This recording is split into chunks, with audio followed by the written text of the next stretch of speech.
औज़ुबिल्लाहिमिनश्शैतानिर्रजीम बिस्मिल्लाहिर्रहमानिर्रहीम। अर्रहमान legal consultant में हम आपको वेलकम करते हैं। आज हम आपके साथ सीपीसी सिविल प्रोसीजर कोड ज़ाब्ता दीवानी का नहायत अहम टॉपिक सर्विस ऑफ समन तमीले समन के मुतालिक बताने जा रहे हैं कि तमीले समन क्या है। क्योंकि आप जानते हैं सिविल प्रोसीजर कोड ज़ाब्ता दीवानी ने कम्प्रीहेंसिव मैकेनिज्म प्रोवाइड किया हुआ है कानून के हवाले से।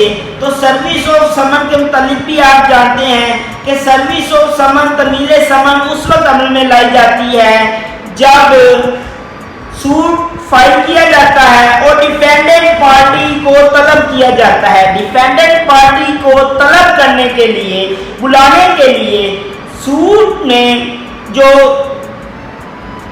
तलबाना जमा करवाया जाता है उसका मकसद सिर्फ ये होता है कि डिफेंडेंट पार्टी को तलब किया जाए और उस तलबी को अमल में लाने के लिए डिफेंडेंट पार्टी को जो पर्त दी जाती है, जो सफ़ा भेजा जाता है, उस सफ़े का नाम समन है।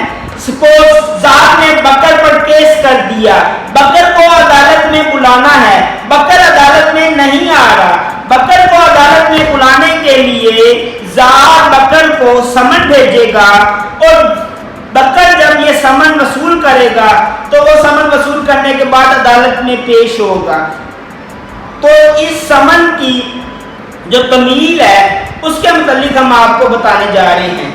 तो मैं एक बात अयान कर दूं कि समन के तमील के हवाले से चार मोड्स हैं जो नहायत अहमियत के आमिल हैं। तमीले समन के चार तरीके हैं। पहला तरीका पर्सनल सर्विस ऑफ समन, दूसरा तरीका पोस्टल सर्विस ऑफ समन, तीसरा तरीका एफिक्सेशन सर्विस ऑफ समन, चौथा तरीका other substitute service of summon. मतलब कि पहला तरीका मैंने आपको बताया है postal service of summon. Service of summon बजरिया डाक। सर्विस ऑफ समन बजरिया डाक से मुराद ये है कि इसमें तमीले समन बजरिया डाक की जाती है, रजिस्टर्ड पोस्ट के जरिए की जाती है, रजिस्टर्ड डाक के जरिए की जाती है, जिसे हम कचहरी में रजिस्ट्री कहते हैं, बजरिया रजिस्ट्री की जाती है। तो रजिस्टर्ड डाक के जरिए, रजिस्टर्ड पोस्ट के जरिए इसमें यह होता है कि डिफेंडेंट पार्टी को रजिस्टर्ड डाक जाती है और जो वसूल करता है तो अदालत में पेश हो जाता है। इसकी फर्दर एक्सप्लेनेशन मैं आपके साथ इस तरह कर सकता हूँ कि पोस्टल सर्विस ऑफ समन में एक होता है एक्नॉलेजमेंट ड्यू, जिसे हम कहते हैं एडी। एडी जब डिफेंडेंट वसूल करता है तो डिफेंडेंट एडी पर सिग्नेचर करता है अपने और उस एडी को वापस प्लेंटिफ को वसूल हो जाती है वो एडी के डिफेंडेंट ने आपका जो सा समन है वो वसूल कर लिया है। उसके बाद जो है अगला पॉइंट वो ये है कि अगर डिफेंडेंट जो सा है when will be postal service of summon will be affected. तो पोस्टल सर्विस ऑफ समन दो तरीकों से अफेक्टेड होती है। पहली ये when there will be sign of defendant, जब डिफेंडेंट मुद्दाले अपना साइन करता है एक्नॉलेजमेंट ड्यू पर। और दूसरा ये है कि जब इंडोर्समेंट होती है, इंडोर्समेंट बाय सर्विंग एम्प्लॉय, कि जो बंदा तमीले समन कर रहा है उसने इंडोर्समेंट कर ली तो उस सूरत में भी पोस्टल जो है सर्विस ऑफ समन ये इफेक्टेड हो जाती है। उसके बाद जो अगला पॉइंट नहायत अहमियत का हामिल है वो ये है कि सर्विस ऑफ समन के मुतालिक जो अगला पॉइंट नहायत अहमियत का हामिल है वो मैं आपको बताने जा रहा हूँ कि मैंने आपको बताया था कि सर्विस ऑफ समन के चार मोड्स हैं। पहला पोस्टल था जिसे हम तमीले समन बजरिया डाक भी कहते हैं। अगला मैंने आपको बताया था personal service of summon. Personal service of summon से मुराद तमीले समन या जाती तमीले समन। तो इसमें तीन चीजें नहायत अहमियत की हामिल हैं। Service of summon on defendant service of summon on agent of defendant, service of summon on any member, any male family member of defendant. तो तीन तरीकों से होती है पर्सनल सर्विस ऑफ समन। कैसे कैसे? Service of summon on person of defendant, service of summon on agent of defendant, service of summon on male family member of defendant's family. तो तीन तरीके हैं। अब पहला तरीका आपको बताता हूं कि service of summon on person of defendant ये किस तरह अमल में लाई जाती है। ये इस तरह अमल में लाई जाती है कि डिफेंडेंट की जात को एक समन भेजा जाता है। ये समन एक लफाफे में बंद होता है, उस लफाफे पे अदालत की मोहर लगी होती है। आप बेहतर तरीके से समझते हैं, सब पढ़े लिखे लोग हैं कि जब समन हम भेजते हैं तो समन के लिए एक प्रोसीजर है, एक मैकेनिज्म है, एक कम्प्रीहेंसिव मैकेनिज्म है, मैं पहले बता चुका हूं। तो इसमें हम ये करते हैं कचहरी में कि सबसे पहले तलबाना लेते हैं, तलबाने के साथ 3 समन लगाते हैं, तलबाना जाके हम जाके एलमत को जाके जमा कराते हैं, एलमत फाइल में जमा कर देता है और लिख देता है नविश्ता। नविश्ता लिखने के बाद वो तलबाना लेके जाता है जज साहब के पास, जज साहब से करवाता है साइन, साइन होने के बाद एक तलबाना उसके पास रह जाता है एलमत के पास, और हम एलमत से रब्ता करके वो एक तलबाना वसूल करते हैं और सिक्का बाजुल वक्त या खर्चा पानी एलमत को हम बाकी लोग दे ना दे, मतलब कोई नहीं देता होता, कानून बोल सकता है पाकिस्तान का, सबको पता है, लेकिन हम चले वो बात है। तो एलमत से वो जो सा है एक जो समन रह जाता है वो एलमत से हम वसूल करते हैं। वो उसके बाद हम जो डाक का या सील जो पेज होता है या जो लफाफा होता है उस लफाफे को बंद करवा के अदालत की लगवाते हैं मोहर जज साहब के सामने। जज साहब के सामने अदालत की मोहर लगती है, सील लफाफा बन जाता है। तो इस सील लफाफे को जो सा है ये डिफेंडेंट को भेजा जाता है। उसके बाद अगला तरीका मैंने आपको बताया था कि वो ये है कि पर्सनली सर्विस ऑफ समन, जाती या शख्सी तमीले समन में पहला तरीका था service of summon on person of defendant, defendant की जात को। उसके बाद अगला तरीका था service of summon on agent of defendant. तो service of summon on agent of defendant का जो सा है 3 तरीके हैं। पहला कौन सा है कि इम्पावर्ड एजेंट, दूसरा तो क्या है, दूसरा ये है कि बिजनेस एजेंट, तीसरा क्या है, तीसरा है इमूवेबल प्रॉपर्टी।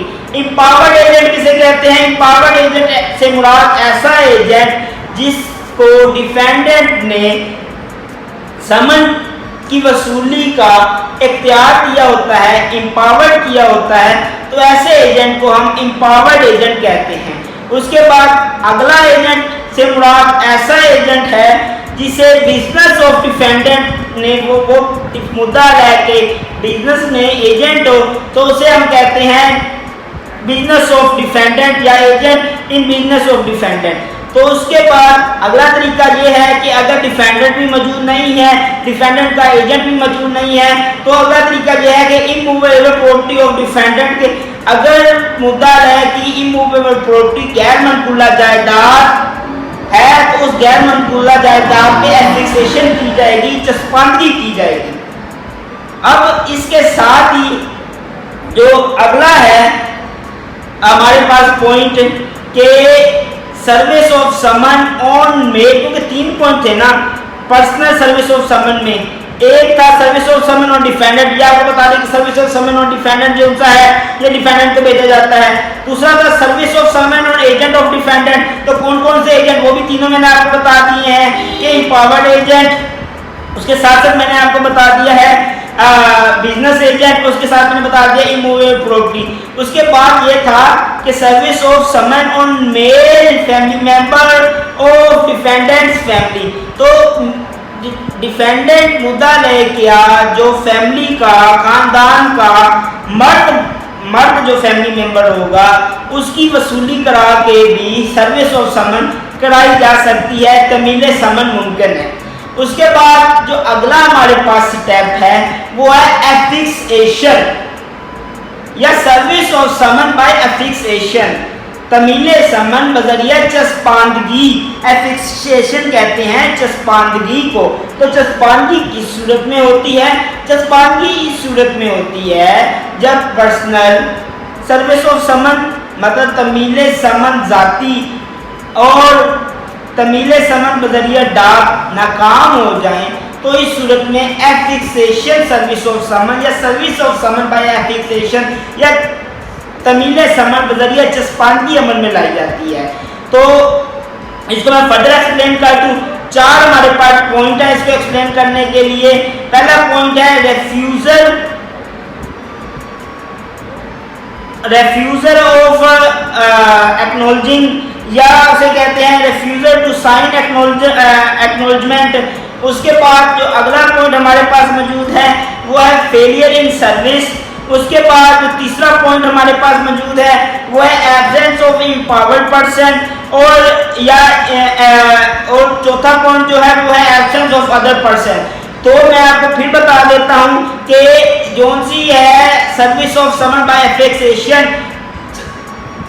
तमील समन बजरिया चस्पांदगी, इसमें 4 चीजें नायत अहमियत की हामिल हैं। पहली चीज मैं आपको बता चुका हूं, पहली चीज है तमील समन बजरिया चस्पांदगी में पहली चीज मैंने आपको बताई है वो ये है कि पहली चीज है कि refusal to signing the acknowledgement. जब मुद्दा एक्नॉलेजमेंट की साइनिंग का इनकार कर देता है तो इस सूरत में जो सी है इस सूरत में सर्विस ऑफ समन बाय एफिक्सेशन अमल में लाई जाती है। उसके बाद जो नेक्स्ट हमारे पास पॉइंट ये है वो है कि फेलियर इन सर्विंग ऑफ समन के जब कोई बंदा या तमील कानूनदा समन की तमील में नाकाम हो जाता है तो इस सूरत में एफिक्सेशन की जाती है। उसके बाद मैंने बताया था कि एब्सेंस ऑफ एजेंट, कि अगर डिफेंडेंट का एजेंट मौजूद ना हो, वो एब्सेंस हो, वो गैर हाजिर हो तो उस सूरत में। उसके बाद एब्सेंस ऑफ अदर पर्सन या कोई दीगर शख्स जो डिफेंडेंट का एजेंट हो या डिफेंडेंट का फैमिली मेंबर हो या डिफेंडेंट का क्लोज हो वो ना मौजूद हो तो उसकी एब्सेंस में भी जो सा है वो एफिक्सेशन हो सकती है। तो एफिक्सेशन मैं आपको फिर बता देता हूँ, एफिक्सेशन कहते हैं चस्पांदगी को। चस्पांदगी 4 वजूहात की बना पर होती है। पहली वजह यह है कि जो सा है मुद्दा defendant refuse to signing the acknowledgement, defendant जो सा है वो एक्नॉलेजमेंट को साइन करने से इनकार कर दे। जो हमने एडी उसको भेजी है, एक्नॉलेजमेंट उसको भेजी है, उसको बताया था मैं इसको साइन नहीं करता। उसके बाद दूसरा हमारे पास ये है कि एब्सेंस ऑफ डिफेंडेंट एजेंट, कि डिफेंडेंट का एजेंट गैर हाजिर हो। उसके बाद तीसरा हमारे पास ये है कि एब्सेंस ऑफ अदर पर्सन, मतलब डिफेंडेंट के एजेंट के अलावा कोई दूसरा शख्स जो सा है वो एब्सेंस हो, वो गैर हाजिर हो, तो उस सूरत में भी हम एफिक्सेशन कर सकते हैं। और उसके बाद जो हमारे पास चौथा पॉइंट है वो ये है कि ये तमील कानूनदा है, जो सर्विंग ऑफिसर है, जो तमील करने वाला है, वो उसकी फेलियर हो जाए, उसकी नाकामी हो जाए। तो 4 सूरतें हैं, 4 ऐसी सूरतें हैं जिनके तहत एफिक्सेशन अमल में लाई जा सकती है। मैं एक दफा फिर आपको बता रहा हूँ, एफिक्सेशन उस वक्त अमल में लाई जाएगी जब या तो मुद्दा है वसूली से इनकार कर, एक्नॉलेजमेंट से इनकार कर दे, या मुद्दा है का एजेंट ना हो, या मुद्दा है का कोई दीगर शख्स ना हो, या फिर जौन सा तमील कानूनदा है वो उसकी नाकामी हो। तो इस सूरत में एफिक्सेशन अमल में लाई जाती है। तो उसके बाद जो अगला हमारे पास पॉइंट है वो ये है कि सब्स्टिट्यूट सर्विस ऑफ समन या other substitute for service of summon. तो इससे मुराद ये है कि समन की जो सी है तमील उसके लिए हमारे पास दूसरे कौन से तरीकाकार मौजूद हैं, तो उससे मुराद ये है। तो अदर सब्स्टिट्यूट जो सी है वो ये है कि इसमें ये इस वक्त अमल में लाई जाती है, ये दो वक्तों में अमल में लाई जाती है। पहली ये जब avoiding when defendant avoid to acknowledge the summon, जब मुद्दालय समन को एक्नॉलेज करने से अवॉइड करे, या when the serving officer fail to summon to service for service of summon, या जो है तमील कुनुंदा वो सर्विस ऑफ समन में फेल हो जाए। तो इस पॉइंट को समझने के लिए other substitute service of summon या मुतबादल तरीका तमील समन को समझने के लिए हम इस हिस्से को 4 पॉइंट्स में डिवाइड करते हैं। पहला पॉइंट ये है कि what under what circumstances other substitute of service of summon can be made. तो किन सब्स्टिट्यूट में other service of summon, other जो सा है method service other substitute service of summon can be made, मतलब मुतबादल सर्विस ऑफ समन मेड मतलब can be made. तो वो कौन कौन से सर्कमस्टांसेस हैं, तो वो मैंने आपको पहले बता दिए हैं कि जब डिफेंडेंट अवॉइड करे, ठीक है, समन की सर्विस ऑफ समन को तमील समन से अवॉइड हो जाए, या उसके बाद मैंने बताया था कि जब जो सर्विंग ऑफिसर है वो उसे कहते हैं वो उसकी फेलियर हो जाए, तो इस सूरत में। उसके बाद जो अगला हमारे पास पॉइंट है इसे समझने के लिए वो ये है कि how substitute service of summon can made. तो ये किस तरीके से सब्स्टिट्यूट समन मेड किया जा सकता है। पहला इसमें होता है फिक्सेशन, मुतबादल हमारे पास जो सा है सब्स्टिट्यूट सर्विस ऑफ समन मुतबादल तमील समन का जो तरीका है उसमें पहला है एफिक्सेशन, कि अगर समन तमील समन ना हुई है तो हम एफिक्सेशन कर देंगे।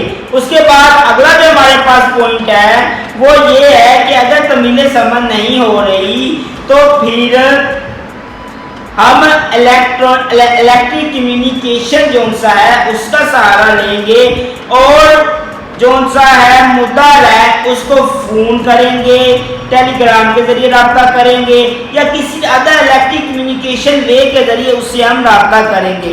उसके बाद अगर मुद्दा है को सर्विस ऑफ समन नहीं हो रही, तमील समन नहीं हो रही, तो फिर हम मुद्दा से जो हमारे पास नेक्स्ट प्रोसीजर है वो ये है कि पब्लिक कोरियर सर्विस या अर्जेंट मेल सर्विस का इस्तेमाल करेंगे और मुद्दालय से हम राब्ता करेंगे।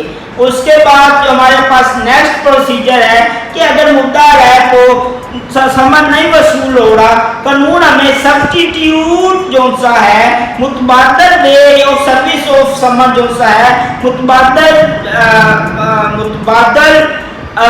तमील समन का जो तरीका है उसमें कानून हमें ये कहता है कि बीट ऑफ ड्रम, के ढोल बजाओ, कि अगर मुद्दालय का पता नहीं लग रहा तो जहाँ मुद्दालय की जगह रहता है उस जगह जाके बीट ऑफ ड्रम किया जाए, ढोल बजाया जाए कि ये जो सा है मुद्दालय की उसे कहते हैं अदालत में मुद्दालय को तलब किया गया है।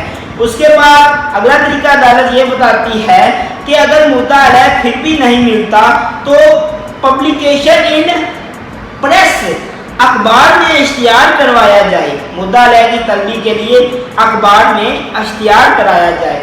उसके बाद जो हमारा पॉइंट इसी के साथ है कि सब्स्टिट्यूट सर्विस ऑफ समन में, सब्स्टिट्यूट सर्विस ऑफ समन या मुतबादल तरीका तमील समन में उसे क्या कहते हैं,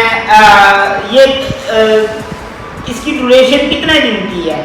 तो सब्स्टिट्यूट सर्विस ऑफ समन जो सा है या मुतबादल तमील समन जो सा है का तरीका, इसकी ड्यूरेशन 15 दिन है। सीपीसी हमें कह रहा है कि मुतबादल तरीका समन जो सा है उसके जरिए जो हमें दिन दिए गए हैं, ड्यूरेशन टाइम दिया गया है वो है 15 दिन। तो उसके बाद कानून हमें कह रहा है जो हमारा लास्ट पैरामीटर है वो है इफेक्ट ऑफ सब्स्टिट्यूट सर्विस। तो इसका मुतबादल तमील का असर क्या है, मुतबादल तमील का असर यह है substitute service is as effectual as it had been made on defendant personally, जी बहुत शुक्रिया, अल्लाह हाफिज। इसी के साथ हमारा आज का टॉपिक खत्म होता है। अपना ख्याल रखिएगा, हमारे साथ रहने का बहुत शुक्रिया, अल्लाह हाफिज।